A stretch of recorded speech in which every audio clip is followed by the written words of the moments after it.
बराबर है। अरे कटवा दिए मुसलमानों को रख के इन लोगों ने, समझ गए। और आप कह रही हो कि इनके मुसलमान जब खामोश है तो खामोश है, जब आवाज़ उठाता है तो अच्छी अच्छी सरकारें गिर जाती हैं। क्या ऐसा माहौल हो गया है कि कोई हिंदू हमें अपना भाई समझने को तैयार नहीं है।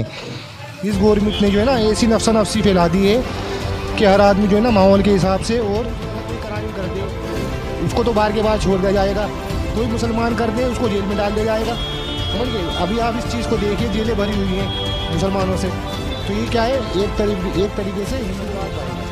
क्यों? क्योंकि ऐसा बात नहीं है, क्योंकि हिंदुस्तान को आज़ाद कराने में मुसलमानों का भी योगदान रहा है।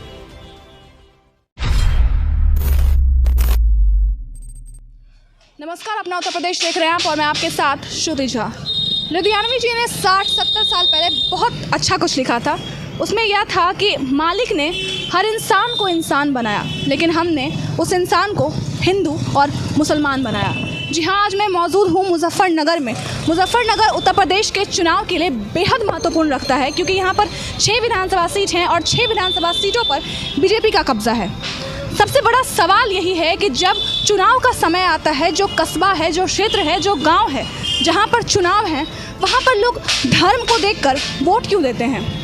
जितनी भी पार्टियां हैं वो धर्म को एक गुट बनाकर, एक कहें तो एक एजेंडा के तौर पर फैलाती क्यों हैं? बड़ा सवाल यही है।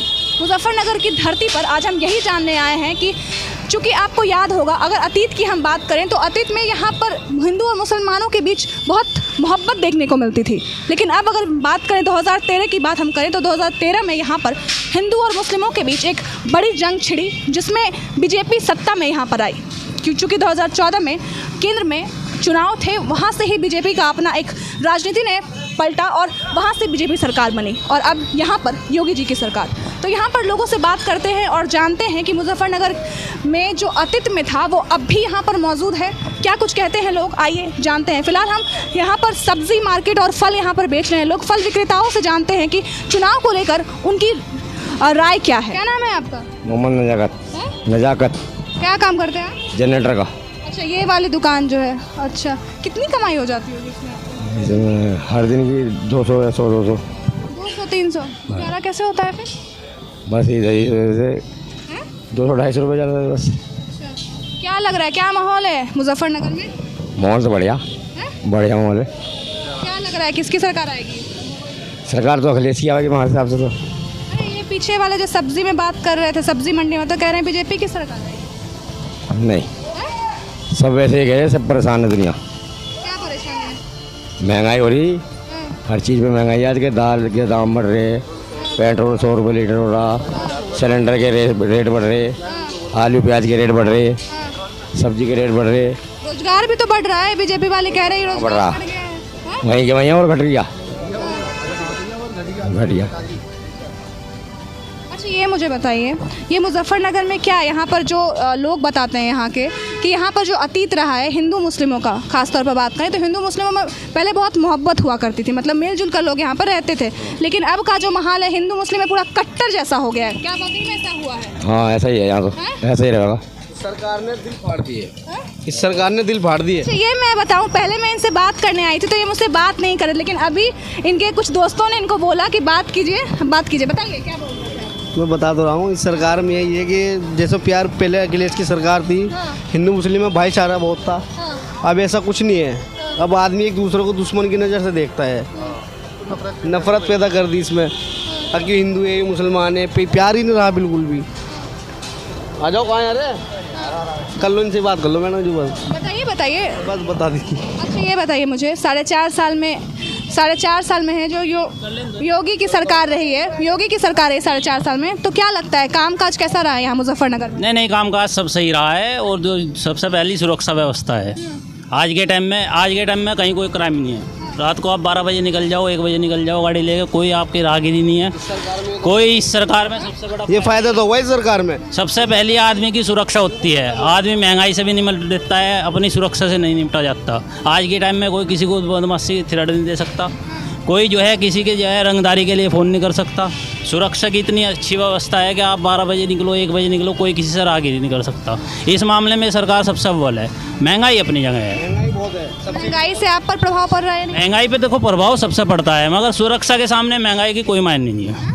सुरक्षा के सामने महंगाई का कोई मायना नहीं है। गरीब लोग जो हैं, आप बताइए एक बात मुझे, सिलेंडर 100 से पार पहुंच गया है। चीनी जो आप खरीदते थे पहले उसमें ज़्यादा बढ़ोतरी हुई है। दूध का पैकेट जो आप 19 रुपये में बेचते थे वो अब 24 रुपये है। महंगाई का जो प्रभाव है वो तो गरीबों पर ज़्यादा पड़ता है। नहीं, महंगाई तो देखो है ही, और महंगाई का प्रभाव गरीबों पर पड़ेगा भी। जो रोज़ के करने खाने वाले हैं, कोरोना के बाद से, जो लॉकडाउन के बाद से सबकी कमर टूट चुकी है। मगर ये है कि जो है भाई ठीक है, सुरक्षा के लिहाज से ठीक है, मगर महंगाई के लिहाज से ठीक नहीं है। महंगाई के लिहाज से प्याज का रेट आज 50 रुपये किलो है, और अभी पीछे हो रही थी 20 रुपये किलो। अखिलेश की सरकार में तो हमने देखा ही नहीं कभी हो जा मंदा प्याज ये महंगा हो जा। अरे ये तो बीजेपी वाले ये कहते हैं कि जो हमारा अर्थव्यवस्था जो डगमगाया है ना कोरोना के समय में, उसको कवर करने के लिए हम महंगाई बढ़ा रहे हैं। क्या करें बताओ, महंगाई बढ़ रही है, काट रहे टाइम अपना। जो फंड में इतना पैसा डाला है पब्लिक ने, वो कहाँ है? अर्थव्यवस्था उससे तो ठीक करेंगे ना। ये हर चीज़ पे इतनी महंगाई कर रही है, कैसे ठीक नहीं होने की अर्थव्यवस्था? ये तो एक तरीके से जैसे वो इंजेक्शन लगा के खून निकालते हैं ना, इंसानों का खून चूस रहे। एक काम इस सरकार में सिर्फ अच्छा ही हुआ है कि जो बदमाश लोग थे वो तो अपना डर के घर पे बैठ गए या मर गए। बाकी सब चीज़ महंगी है और आदमी परेशान है। यहाँ पे जितने लोग ये खड़े ना, ये सब मज़दूर मिडिल क्लास फैमिली से उसी से आते हैं। इन सब से आप पूछो कि महंगाई के हिसाब से इनका क्या मामला है, सब परेशान है। कहते हैं बहुत लोगों को हमने रोज़गार दिया, कहाँ है रोज़गार? कोई बता तो दे, इनमें से इतने सारे खड़े हैं, कहाँ है रोज़गार? आवास दिया, किसी को नहीं मिले आवास। ये जिसे मिला होगा, लेकिन ऐसा नहीं है। आवास मिले, ऐसी बात नहीं है। आवास मिले हैं, बहुत लोगों को आवास मिले हैं, ऐसी कोई बात नहीं है। और जो है गरीब गुरबा को आवास भी मिले हैं। मगर क्या है, देखो कोरोना के लिहाज से अगर देखें तो महंगाई भी जो है ठीक है, कोई दिक्कत नहीं है, आगे कंट्रोल हो जाएगी। क्या बोल रहे हैं? महंगाई ठीक है, महंगाई ठीक है कोरोना के लिहाज से। इनके पास पैसे होंगे, इनको इसलिए सही लग रहा अभी। लेकिन जो गरीब आदमी है, जो रोज़ जो मेहनत करता है ना रोज़, उससे पूछेगा आप वो कितना परेशान है। ये बता रहे हैं, ऐसा बोल रहे हैं कि आप रोज़ मेहनत नहीं करते। नहीं, ऐसा है ना, अगर देश ने कोरोना जैसे संकट को झेल लिया और उसके बाद थोड़ा सा महंगाई आ रही है, और सुरक्षा के हिसाब से तो ये भी सही बता रहे हैं। सर मुझे ये बताइए, कैसे कोरोना में इतने लोग मरे, एक मिनट, कोरोना में इतने लोग मिले, हम मरे इतने, हमने देखा कि ऑक्सीजन की कमी हुई, गंगा में लोग मर रहे थे, उनको दफनाया जा रहा था, गंगा में फेंक दिया जा रहा था, और आप कह रहे हैं कि महंगाई चरम सीमा पर है, फिर भी आपको लग रहा है कि महंगाई चरम सीमा, मैं कह रहा महंगाई चरम सीमा पे है, और हर आदमी महंगाई से, मगर सुरक्षा के लिहाज से तो और गरीब हो रहा है। गरीब तो और गरीब हो गया, और जो है मध्यम वर्ग गरीब हो गया, जो गरीब था वो महागरीब हो गया, जो मध्यम वर्ग था वो गरीब हो गया। बस अब ये है कि आगे जो है क्या सुधार होता है वो तो सरकार पे डिपेंड करती है। जो जिसे वोट देगा उस हिसाब से अपनी मांगे रखेगा। आज पेट्रोल का रेट है, आज का जो रेट है 100 रुपये लीटर है, और अब से पहले क्या था 70 रुपये, 72 रुपये, 75 रुपये। अब भैया मैं तो यही कहना चाह रहा हूँ, मैंने कहा कारोबार तो और डाउन हो गए हैं, कारोबार नहीं है, हर आदमी परेशान है। और फिर दूसरी बात जो है ना, पहले जैसे ऐसा होता था भाई हमारे यहाँ ईद है, हिंदू भाई हमारे यहाँ आते थे, सेवइयाँ खाते थे, समझ गए, हम हिंदुओं के यहाँ जाते थे, दिवाली पे मिठाई आती थी हमारे यहाँ।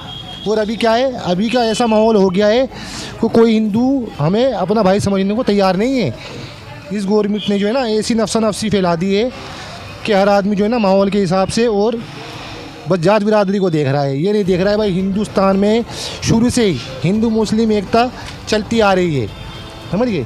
तो अभी क्या है, अभी लोगों को ऐसा कर दिया है। और अभी क्या है, अभी कोई हिंदू थोड़ा सा कोई क्राइम कर दे उसको तो बाहर के बाहर छोड़ दिया जाएगा, कोई मुसलमान कर दे उसको जेल में डाल दिया जाएगा, समझ गए। अभी आप इस चीज़ को देखिए, जेलें भरी हुई हैं मुसलमानों से।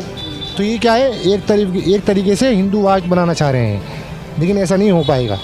क्योंकि ये ऐसा बात नहीं है, क्योंकि हिंदुस्तान को आज़ाद कराने में मुसलमानों का भी योगदान रहा है। क्योंकि यहाँ पर लोगों से जब मैं बात करी थी यहाँ पर, तो उधर कह रहे थे लोग कि बीजेपी का जो है एक एजेंडा रहा है शुरू से, और बीजेपी जो है अच्छा काम करे मुजफ्फरनगर में। यहाँ कोई अच्छा काम नहीं किया है अभी इसके अंदर कितने झगड़े हुए हैं मुजफ्फरनगर के अंदर, बताइए आप, कितना माहौल ख़राब हुआ है। कहाँ गए ये हिंदू, कहाँ गए ये बीजेपी वाले, कितना माहौल खराब। तो कहते हैं सबको मिला के चलते हैं, हिंदू मुस्लिम सिख ईसाई सब मेरे बराबर है। अरे कटवा दिए मुसलमानों को रख के इन लोगों ने, समझ गए। और आप कह रही हो कि इनके भाईचारा बना के रखे हुए हैं, कोई भाईचारा नहीं है, कोई भाईचारा नहीं। क्या लग रहा है उनके अलावा क्या विकल्प है यहाँ पर? बस हम तो ये चाहते हैं कि भाई अच्छा है, कोई अच्छी गवर्नमेंट आए, अखिलेश यादव आए दोबारा से जो है देश के माहौल को तरोताज़ा करें। ऐसे हिंदू भाई हमारे यहाँ हैं। के समय में तो कानून भी सुरक्षित नहीं था, नहीं, ऐसा कुछ नहीं है, ऐसा कुछ नहीं है। वो तो सिर्फ बिल पास करवाते थे, कुछ पर काम नहीं करते थे, ऐसा बीजेपी कहती है। नहीं, वो तो असल में क्या है, देखो उन्होंने फिर भी ये माहौल तो नहीं बिगाड़े हैं, हिंदू मुस्लिम ये तो नहीं फैलाए, दंगे तो नहीं फैलाए इस तरह के। भाई चलो थोड़ी बहुत कमियां उनमें भी थी, लेकिन इतनी कमियां तो नहीं थी जितनी बीजेपी वालों ने कर दी है। बीजेपी वालों ने एकदम आके तो ऐसा समझ रहे हैं कि भाई जैसे कि बस इनके हक की गवर्नमेंट बैठ गई है, इनके हक की गवर्नमेंट बैठ गई है, लेकिन ऐसा कुछ नहीं है। क्योंकि मुसलमान जब खामोश है तो खामोश है, जब आवाज़ उठाता है तो अच्छी अच्छी सरकारें गिर जाती हैं। क्या लग रहा है इस बार कैसा माहौल देखने को मिल रहा है? इस बार मुजफ्फरनगर में क्या लग रहा है कि दबदबा बीजेपी का होगा या फिर किसी और अदर पार्टी का होगा?